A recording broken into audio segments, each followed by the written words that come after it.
welcome back to IFRCCZ. I'm Adedamola Otun and I run this financial reporting blog.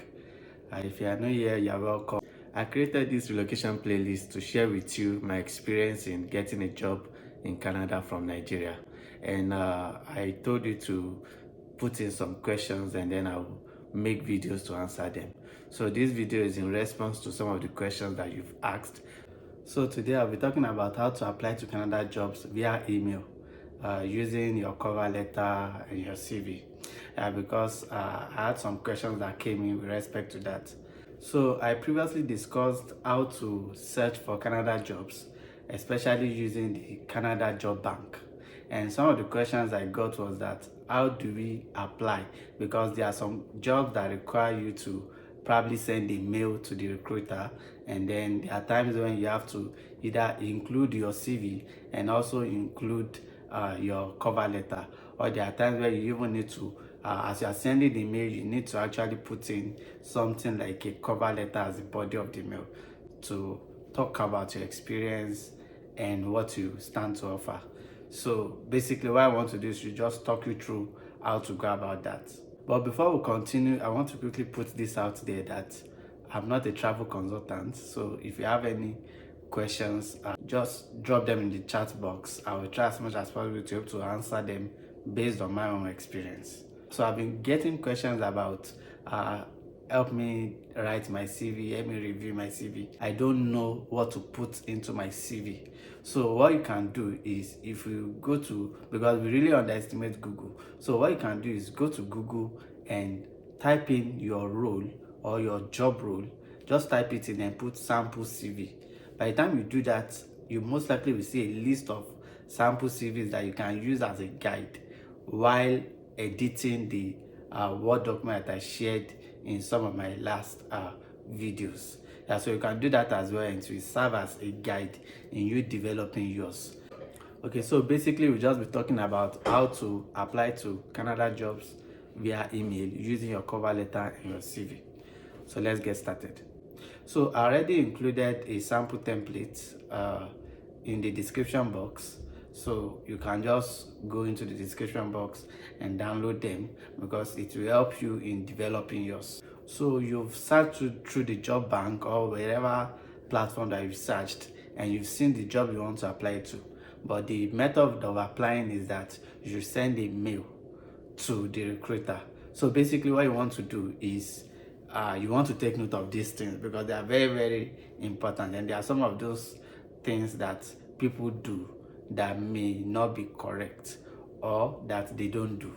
So the first one is respect to the email address that you want to send the mail to itself. Just copy it directly, don't type it manually. It's only probably if you find it difficult to copy it directly that you may decide to actually type it manually. And the reason for this is because there are situations whereby you may have typed in an I instead of an L.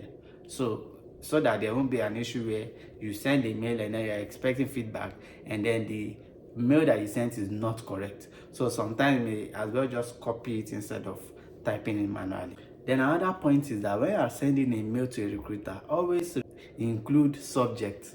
There are times when you forget, you just put in all the body of the mail, you attach what you want to attach, and you forget to include the subject. If you notice, when you don't include subject, most likely it goes to the spam of the recruiter, meaning that the recruiter will not see it. And to develop that is not difficult. What you can do is to just go to the job description. There will always be the name of the role that you're applying to. So say for example, you're applying to the role of an accountant, and just put accountant, then you can put dash, then put your name there, and then you're good to go. So that at least it will differentiate it from all other applicants. Then another thing is when you are sending a mail, or let's say for example you've sent the mail out and then you got a feedback, one important thing you don't want to do is to type in the name of that person wrongly. By the time the recruiter has sent you mail, they most likely would have signed off with their name under. Just copy that name and place it as your maybe dear so and so, or I so and so. Just put that name there, copy it and place it there. Don't try and type it, because I've seen situations where people want to reply my mail and then they say I Adedemola or I Demola instead of my full name, Adedamola. So there is a chance that you may want to misspell the name of the recruiter. Nobody likes that when they don't spell their names correctly. So that could also be another factor that I might consider when you are replying a mail or when you are sending a mail to a recruiter. Make sure you get their name right. And if you don't know their name, it leads me to the next point. If you don't know the name of the recruiter or it is not on the platform where you copied it from, what you need to do is to just say, "Dear hiring manager." So once you do that and you put your comma, you are good to go. So it's important to take cognizance of all those because there are also things that the recruiters look out for. Then with respect to cover letters, it is not compulsory that you include a cover letter when you are sending a mail out to your recruiter with respect to a particular job. If the job itself does not require you to send a cover letter, you don't need to include a cover letter. Your body of your mail is as good as a cover letter. So you don't necessarily need to attach a cover letter except if the recruiter specifically requests for it. If they don't request for it, just attach your CV and you're good to go. Then when you're sending, whether it is your CV or it is your cover letter, always make sure that it is in what? PDF. Don't send the Word document. So PDF is always easier to read compared to Word document. So you might just consider sending PDF instead of Word document. So whether you're required to send either cover letter or CV or both, always send them in PDF. Then another thing is that your email address is also important. So you want to make sure that your email address they are using for official purpose should not have silly items there. Yeah, you know all those kind of email addresses I'm talking about. So you also have to be conscious of that so that you don't send the wrong signal to your recruiter. Then one last thing is that you need to always check your spam folder. Now the reason for this is because there are times when a recruiter might send you a mail and then it goes straight up to your spam and you may not know. So you may just probably dedicate, even if it's just 3 times in a week, to say, okay, let me check my spam folder to see whether any mail has gone wrongly there. Yeah, so that there won't be a case where there's a mail sitting in your spam and you don't even know. So you need to frequently check your spam folders.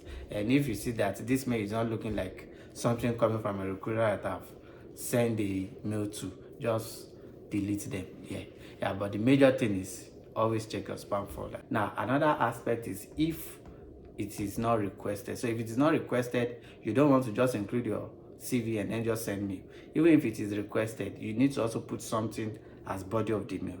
So what I would advise is that as body of the mail, structure it like a cover letter. So you are saying, "Dear hiring manager, I'm writing this mail." The only thing is that you may not need to start putting headers and the rest. What you just need to put, what I mean by headers is where you say application for the role of so and so. No, because what you have as your subject, which is your header in this case, is just the job role and iPhone and your name. So what you want to say is, "Dear hiring manager," then you just go straight to the point. Yeah, so what I've done is I've included 2 files in the description box. So one is editable, which is a Word document that you can use to develop your own cover letter, while the second one shows you, or it's a guide to developing it. Alright, so if you have further questions, so drop it in the comment section. I will look through it and I will be able to respond to your questions. If you have enjoyed this video, please like, comment, share, and I'll see you in the next video. Cheers.